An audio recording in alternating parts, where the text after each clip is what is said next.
Monde numérique. Est-ce que la synthèse vocale peut se faire en même temps que le texte arrive? Imaginons que le texte arrive il sorte d'un LLM justement, qui peut cracher le texte assez vite. Est-ce que la synthèse peut se faire à la volée? La réponse est oui, nous le faisons à la volée et c'est ça qui nous a permis de faire une autre IA vocale conversationnelle qui s'appelle Unmute, où il y a au milieu un modèle textuel et la réponse du modèle textuel, elle est à la volée, instantanément, en temps réel, transformée en voix.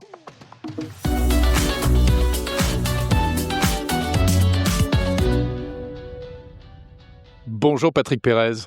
Bonjour, Merci de me recevoir ici au siège de QTI à Paris. bienvenue. QTI, lancé en 2023, c'est un centre de recherche sur l'intelligence artificielle. C'est quoi exactement un centre de recherche en IA et QTI en particulier? Alors oui, c'est un laboratoire, tout simplement de recherche, mais qui a un certain nombre de caractéristiques qui le rendent assez unique, en Europe au moins. C'est d'être à but non lucratif. Il a été, fondé, grâce à du mécénat privé Xavier Niel, Rodolphe Saadé et Eric Schmidt. et Eric Schmidt, ancien CEO de Google. Absolument. Du coup, c'est sur fonds privés, un laboratoire, indépendant et qui a pour mission de faire de la recherche, plutôt amont sur des grands modèles. On y reviendra, je pense, sur un type d'IA qui est très technique et qui demande des ressources importantes, d'où le besoin d'avoir une forte dotation initiale. Et avec pour mission de faire avancer la recherche en IA sur un certain nombre de sujets et de partager les résultats de cette recherche, donc avec une vocation forte d'ouverture, de partage de la connaissance et des résultats de la recherche, donc ce qu'on appelle des modèles dans notre jargon et puis, le code, les programmes qui permettent de les faire tourner ou de les modifier. Donc c'est ça l'idée. De fait, c'est quelque chose de vraiment, une aventure, assez unique, voilà, qui nous occupe depuis un peu moins de 2 ans et je dois dire qu'on s'ennuie pas. Combien de chercheurs?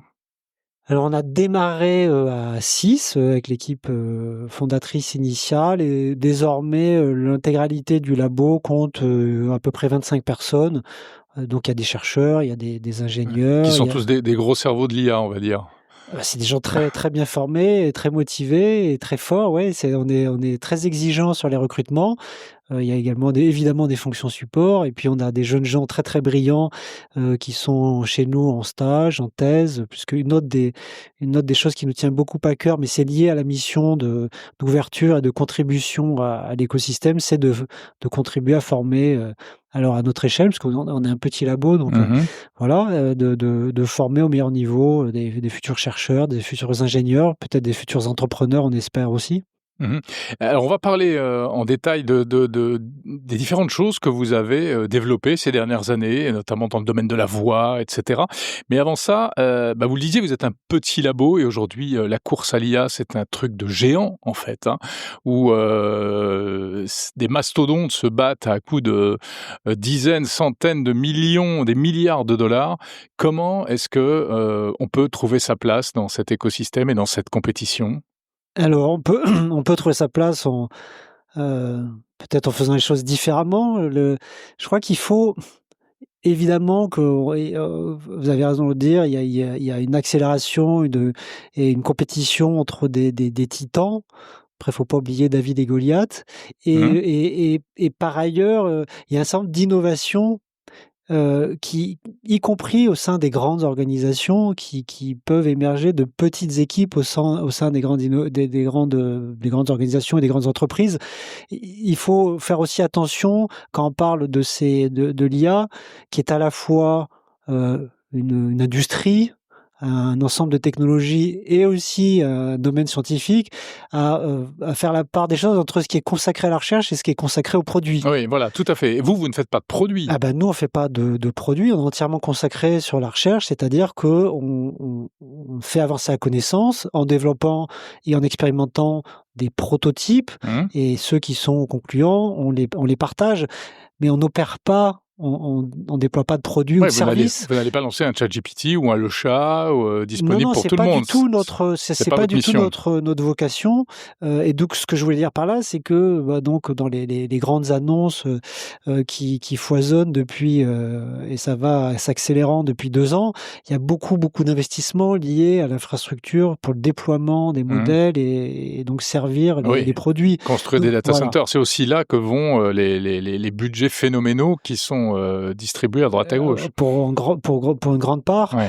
Par ailleurs, il y a différents types une fois de plus, l'intelligence artificielle, c'est très vaste. On connaît dans le grand public, évidemment, les robots conversationnels, à la ChatGPT, etc., tous les modèles de génération d'images, de vidéos, de musique, que sais-je. Tous les modèles d'IA ne sont pas aussi lourds ou coûteux à entraîner. Ça dépend du type de données, ça dépend de la taille des modèles, etc. Donc, il y a aussi tout un tas de sujets qui peuvent être travaillés, si on choisit bien ces sujets et qu'on a les bonnes équipes, qui peuvent être travaillés à des échelles plus réduites que ce qu'on entend dans le grand public ou dans les grandes annonces des grands groupes. Ouais. Là, vous parlez des modèles, des LLM, en fait, c'est ça, qui sont moins gourmands, du coup, ou que vous ne déployez pas sur d'immenses data centers? Alors, je fais allusion à plusieurs choses quand on parle de taille ou de ressources nécessaires pour entraîner et utiliser des modèles. Effectivement, il y a quelle quantité de données, quel type de données, quelles ressources de calcul pour entraîner des modèles, quelle taille de modèle. Il y a des ordres de grandeur très très très variables. On a des modèles qui vont les tailles de modèles intéressants, ça peut aller de 1 à 100 ou de 1 à 1000 par rapport à donc ce qu'on appelle les petits modèles qui sont disons 1 milliard de paramètres pour parler technique, puisque on entend, même si ça évoque pas nécessairement. On sait que c'est beaucoup, quoi. Voilà, mais 1 milliard de paramètres, justement, c'est les petits. C'est petit, et les gros modèles, c'est 100 ou 1000 milliards de paramètres. Donc, on voit qu'il y a toute une gamme. Et toute la gamme 5 000 milliards, je crois. Voilà, alors autant qu'on n'a pas les détails, mais du coup, il y a toute une gamme de modèles, rien que pour parler des grands modèles de langage, les LLM que vous évoquiez, mais c'est vrai aussi pour les autres modalités, toute une gamme de modèles qui sont intéressantes. Donc, il y a des progrès qui sont sur les petits modèles et c'est très important. Un petit modèle, c'est quoi? C'est un modèle qui sait faire moins de choses, qui est plus spécialisé? Alors, ça peut être, il y a des petits modèles qui sont tout à fait généralistes, mais ils sont effectivement sans doute moins performants sur le spectre complet des tâches d'un modèle généraliste, mais qui peut effectivement ensuite être spécialisé.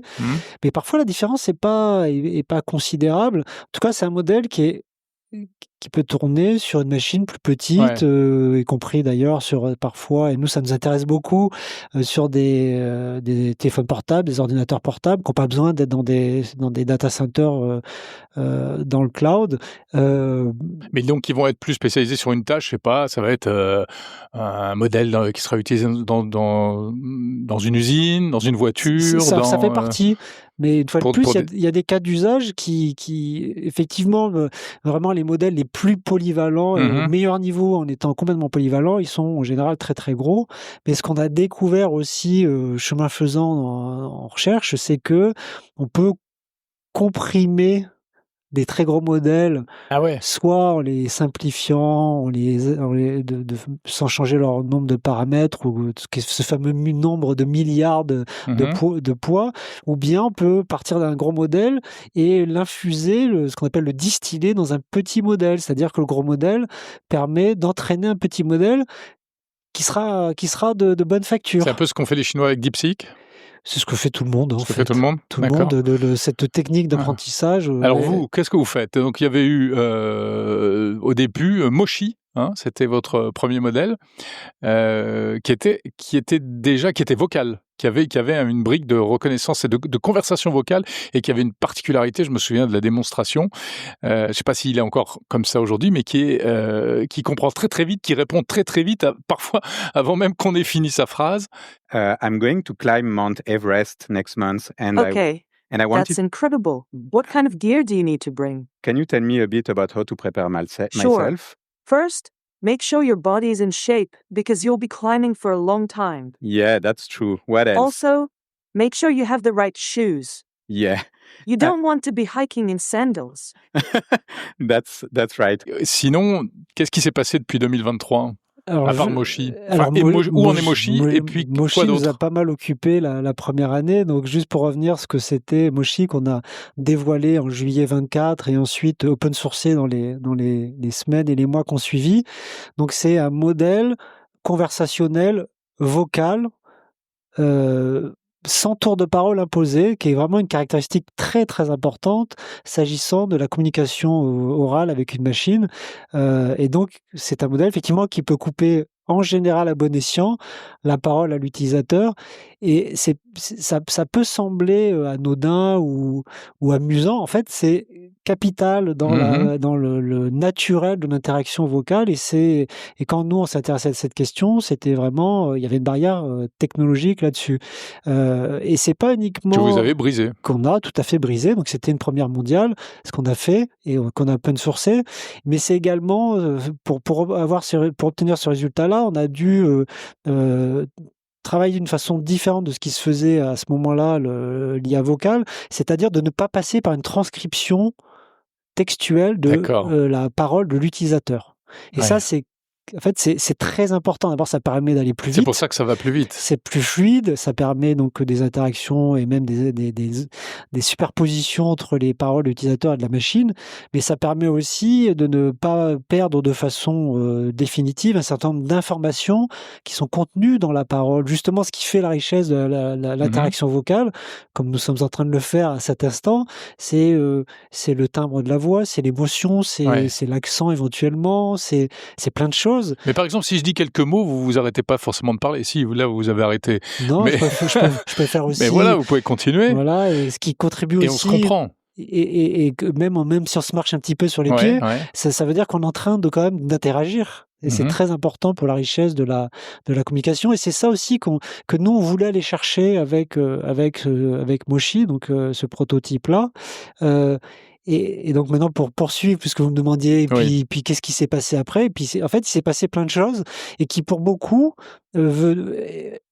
venaient des innovations qu'on avait mis dans Moshi. Donc ça nous a permis d'inventer, on a dû pour le créer, inventer de nouvelles architectures, de nouvelles façons de faire de l'IA temps réel avec du langage parlé. Ça nous a permis d'aller sur d'autres sujets qui relèvent aussi de l'IA vocale. Alors par ailleurs, on a donné des yeux à Moshi. Donc ça s'appelle Moshi Viz. D'accord. Donc la démo aussi est en ligne et le modèle. Donc il écoute, il parle et il le voit. Et il voit, c'est-à-dire on peut parler avec lui, on peut lui présenter une image et on peut parler de cette image sans toutefois qu'il perde sa capacité à parler d'autre chose. Parce que ça, c'est un des grands problèmes aussi en IA. Des fois, en voulant donner de nouvelles capacités, on perd les précédentes. Donc, on peut prendre un modèle qui sait très très bien converser à l'oral, puis on va commencer à le modifier pour parler d'image, puis à la fin, il ne sait plus que parler d'image. C'est-à-dire, on peut lui parler d'autres choses, il va imaginer des trucs dans l'image qui n'existent pas parce qu'il croit que, voilà. Donc, qu'il faut parler de l'image. Donc ça, donc on était très content de ça, donc Moshi Viz. Et donc là, c'est encore de l'IA conversationnelle, mais multimodale, puisqu'il y a un canal de perception supplémentaire qui est le canal visuel. Et les autres choses qu'on a faites, alors là vraiment toujours dans le domaine vocal. Alors pardon, donc tout ce que vous développez ici, pour la plupart, quand c'est abouti, c'est open source. Donc en fait, ça peut être utilisé par n'importe qui, en dehors de Qtile. Moshi est utilisé aujourd'hui ? Alors Moshi dans des applications ? Alors Moshi n'est pas qu'on sache en tant que tel. Il a été quand même téléchargé sur le modèle plusieurs millions de fois, ce qui est quand même pas mal, mais c'est bien que vous me posiez la question parce que au cœur de Moshi, il y a une brique particulièrement importante qui nous a permis de créer ce modèle qu'on appelle le codec audio, qui est donc c'est aussi un modèle d'intelligence artificielle, mais dont la fonction c'est de transformer le flux audio, qui est un signal audio en fait, en quelque chose de numérique, mais beaucoup plus compact et complètement adapté au traitement par un réseau de neurones. Vous avez inventé le MP3 de l'IA en fait. Ah, c'est pas mal ça. Attends, je vais penser à. Mais en tout cas, cette brique-là. Ça rejoint la notion de compression que vous évoquiez tout à l'heure. Mais de compression, c'est pas uniquement une compression qui préserve évidemment la qualité audio, mais aussi ce qui a été dit. Et pour qu'ensuite l'IA vienne par-dessus pouvoir comprendre et répondre, etc. Et cette brique-là, qu'on a aussi open sourcée en tant que telle, donc elle fait partie intégrante de Moshi, mais elle peut être aussi utilisée de façon isolée pour tout un tas d'autres choses en IA vocale. Elle a été téléchargée plus de 12 millions de fois et on sait qu'elle est très utilisée par beaucoup de gens. Mais vous savez pas comment ni pourquoi? Parfois, quand les gens prennent la peine de le citer, on a les informations et elle a été utilisée par exemple pour une IA vocale qui a aussi fait parler d'elle, qui s'appelle Sésame. Et on sait qu'au moins la brique le codec audio dont je parlais, qui est une partie intégrante de Moshi, a été utilisée pour ça. Donc oui, c'est ça c'est ça la finalité de l'open source, c'est que d'autres s'en saisissent, construisent dessus, ce qui veut dire que ce qu'on fait a un impact. Et là, vous touchez pas d'argent là-dessus. Enfin, non, ben oui, la question est évidemment bonne et importante. C'est une de nos missions, c'est de contribuer à l'écosystème, mais pas que français, européen. Donc, c'est une communauté internationale et de faciliter la réutilisation de ce qu'on fait. Donc ça c'est vraiment quelque chose d'important. Et finalement, on revient au début de notre entretien, qui est la question du financement, etc. Finalement, ça ne peut marcher qu'avec du mécénat, Kyotai, aujourd'hui? Alors, c'est évidemment, d'abord, c'est ce qui a permis la création du labo il y a un peu moins de 2 ans. Donc le mécénat à cette échelle-là, on permet de faire des merveilles. Donc, c'est important de le dire. Donc, on croit très fort au fait que ça puisse intéresser d'autres mécènes potentiels. C'est vraiment une chose importante et il y a d'ailleurs aux États-Unis pour le coup des labos, au moins un que nous on suit de près, qui fait des très belles choses en IA et qui est entièrement basé sur le mécénat. Mais ça peut se compléter avec d'autres choses. Enfin, la question que vous posiez sur, vous avez partagé cette brique techno qui semble plaire à beaucoup et que beaucoup utilisent, y compris évidemment dans des choses commerciales. La question pour nous se pose de façon légitime dans certains cas et à travers en particulier quelques partenariats bien choisis et stratégiques, d'avoir des collaborations qui soient sur une base commerciale, ça reste très important, sans nous éloigner de ce qui est et restera notre mission, qui est de faire avancer la recherche de façon ouverte. Mais c'est pas incompatible avec le fait d'avoir des activités secondaires qui permettent effectivement de récupérer une partie de la valeur et qui permettent surtout de continuer d'étendre, etc. Bien sûr. Donc Moshi. Oui, on s'est arrêté là dans le. On s'est arrêté. Voilà, on est moins cohérent que l'IA, mais c'est bien aussi parce que c'est tellement lié en plus, l'aspect technologique, l'aspect financier et autres aujourd'hui. Bien sûr. Et donc à part Moshi. Donc ce que je disais, c'est que des travaux qui ont permis Moshi ont émergé d'autres travaux de recherche autour de l'IA vocale. Donc je vais en mentionner au moins quelques-uns. J'allais dire au moins 2, en fait plus que 2. Au début de l'année de cette année, au sommet de l'IA, je pense que c'était en février. Tout à fait.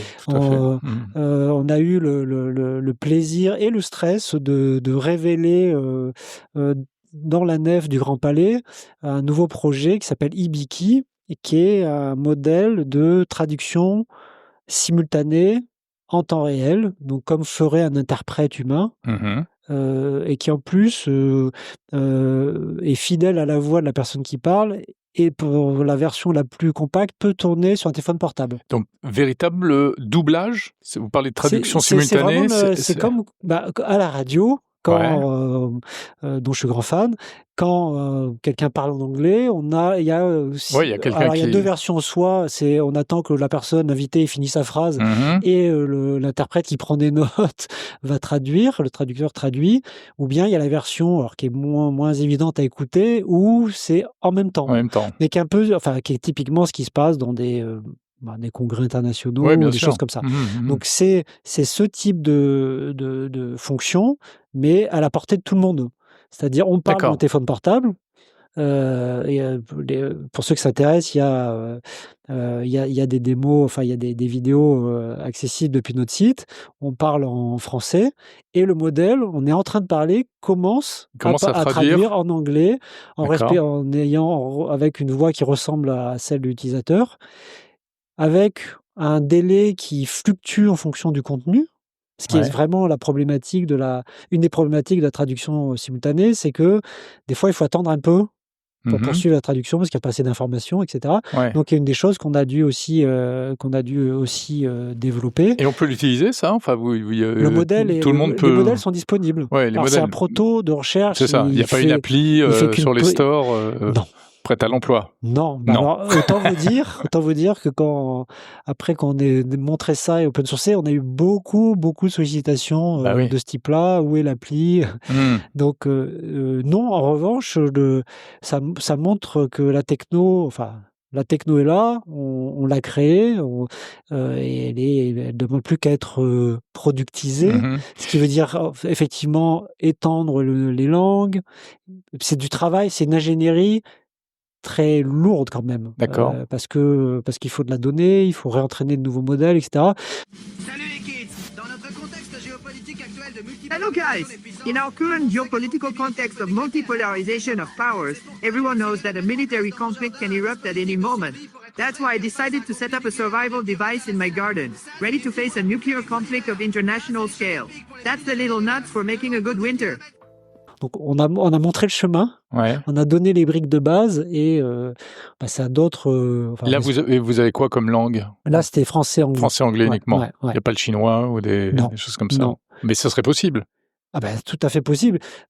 Si quelqu'un a un data center sous la main, il peut... Alors, c'est pas que les data centers, c'est les données. Non, c'est les données, d'accord. Le gros sujet, c'est les données. Là, pour la petite histoire... Ça se trouve, des données, non? Alors, des données, la spécificité, là, il faut les données, il faut donc des gens qui parlent dans la langue source, et il faut la traduction dans la langue cible.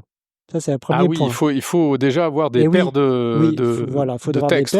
Et en plus, avec le fameux délai dont je parlais, d'accord. Donc c'est un alignement variable, pour parler un peu technique, il faut qu'il soit dans les données d'apprentissage. D'accord. Et la façon dont on s'y est pris, je pense que c'est intéressant aussi, parce que ça illustre aussi une tendance forte en IA moderne, c'est d'avoir recours à des données totalement ou partiellement synthétiques. Et nous, c'est ce qu'on a fait. C'est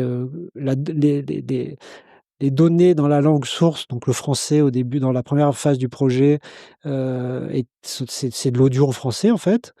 Et on a construit la version anglaise de façon synthétique.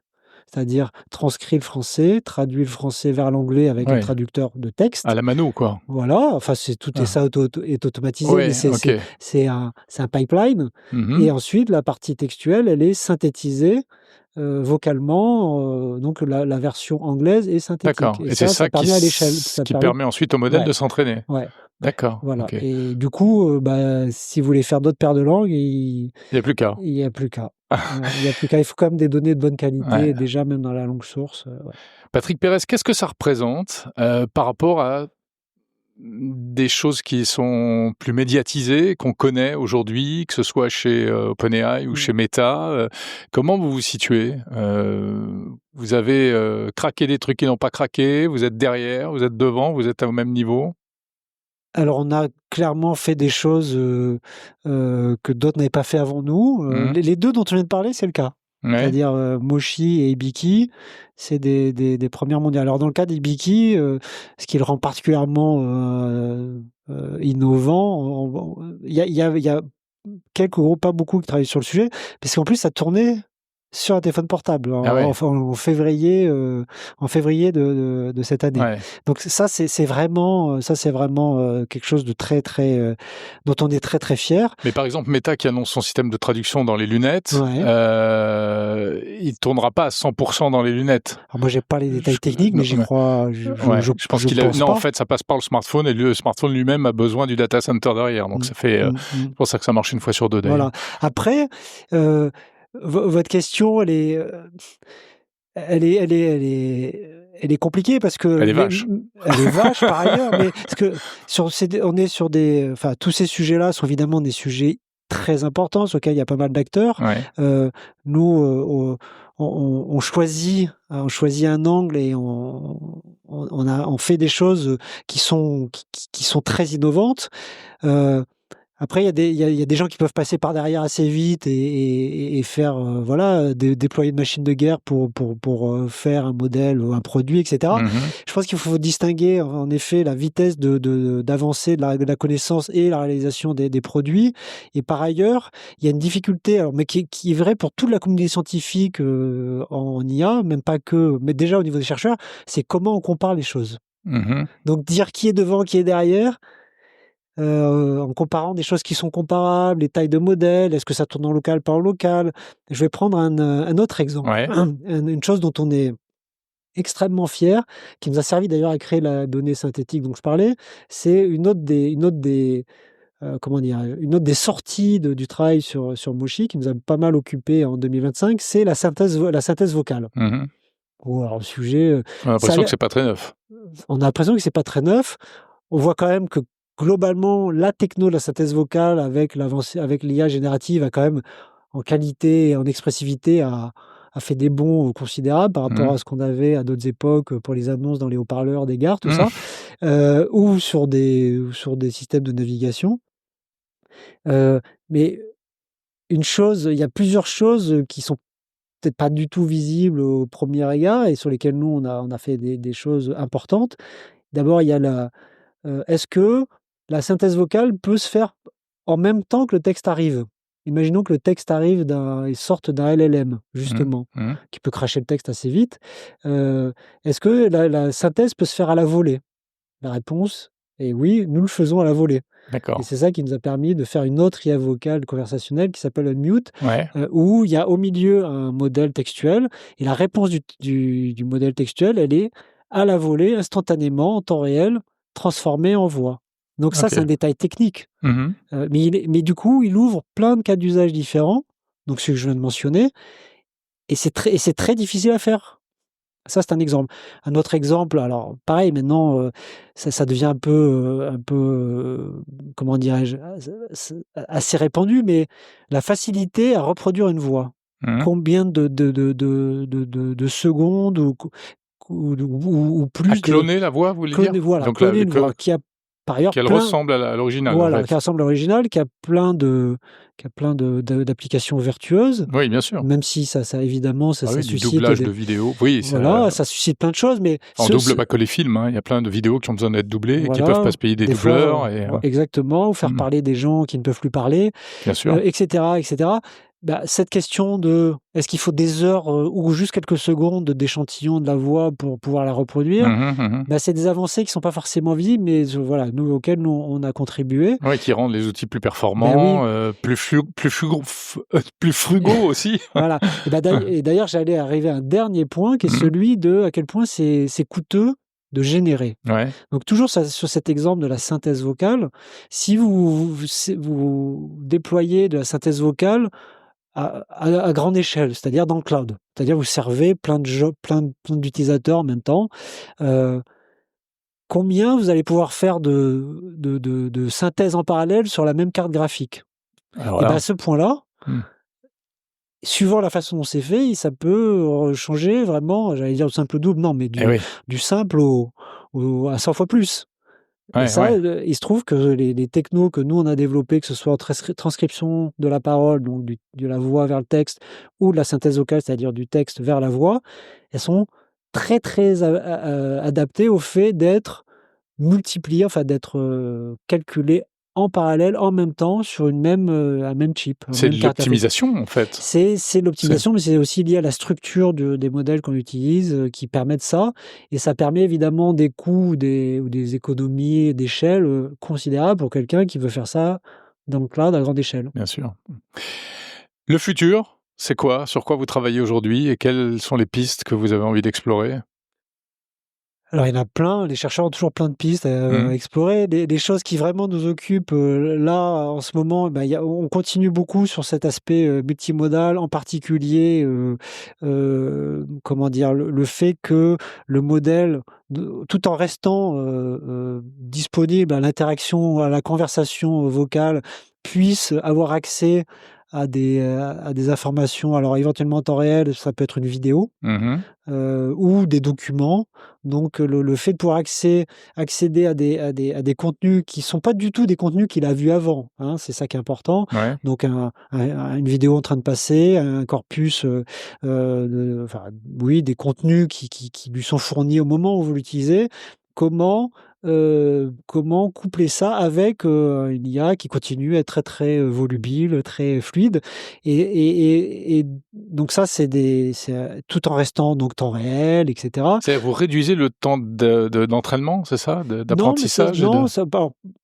Cette question, c'est une question générale pour les IA actuelles, typiques de type textuel. Comment s'en servir pour aller chercher l'information sur des documents soit qui n'existaient pas au moment où l'IA était entraînée, ou simplement qui sont pas accessibles depuis le web. Ça, c'est vraiment un des grands cas d'usage des IA actuelles, textuelles, dans les grandes organisations, les entreprises, etc. Mais maintenant, si vous imaginez ça en multipliant les modalités, c'est-à-dire que les informations auxquelles vous voulez accéder, c'est pas que du texte, mais c'est du texte, des images, des vidéos, de l'audio. Et que en plus vous voulez interagir pas que par le texte mais aussi par la voix, là du coup vous vous retrouvez avec un objet d'une fluidité et d'une utilité très grande et quand on en parle avec des gens du monde des médias, des journalistes, etc., c'est des choses qui les font rêver parce que vraiment, bien sûr, on imagine tout de suite qu'il y a des applications formidables. D'ailleurs, vous avez développé, vous avez un outil qui est utilisé par un média. Alors en effet, ce qui a été annoncé récemment, c'est par le journal La Provence. La Provence. Donc, il fait partie du groupe CMA Média. C'est donc sur leur site et leur application, je pense. Donc c'est logique, c'est un de vos mécènes. Finalement. Nous sommes proches, en effet, mais en utilisant des briques qui, par ailleurs, sont open source. Oui, donc n'importe qui pourrait s'en servir. Absolument. Donc, on a travaillé avec eux dans cette collaboration très intéressante, visant à rendre accessible sous un format audio vraiment adapté des contenus écrits donc du journal. D'accord. Et donc on revient aux histoires de synthèse vocale expressive. C'est pas évident de rendre intéressant la lecture haute voix d'un article. Parce que les systèmes de synthèse vocale aujourd'hui sont un peu soporifiques. Alors d'une part, et d'autre part parce que le texte lui-même, il n'est pas nécessairement prévu pour ça, donc il faut aussi le modifier, ce qui a été. Donc c'est pas du mot à mot en fait. La partie changement du texte, c'est pas quelque chose qu'on a fait nous. Nous on s'est occupé c'était une collaboration avec Mistral. Nous on s'est occupé de la partie synthèse vocale, mais ça donne une idée quand même je pense, de comment en mettant ensemble des modèles de différentes modalités, le texte, le son, etc. Ça permet d'accéder de façon plus facile, plus inclusive aussi quand même à des contenus de qualité et aussi à redonner la valeur à des contenus qui préexistent déjà et que ça permet de les remettre en valeur en fait. Donc ça c'est donc en fait chouette. Juste encore un mot sur ce produit-là. Il lit l'article mais comme un humain le lirait, c'est-à-dire par exemple il va laisser tomber les mots pas importants, enfin les éléments il est plus ramassé, plus incisif et l'étape d'après c'est quoi? C'est que ça soit interactif. Qu'on puisse lui poser des questions. L'arrêter en chrono. Oui, voilà, donc j'en dirai pas plus. Ah là là, bon, il faudra que je revienne alors. Merci beaucoup Patrick Pérez. Mais avec plaisir.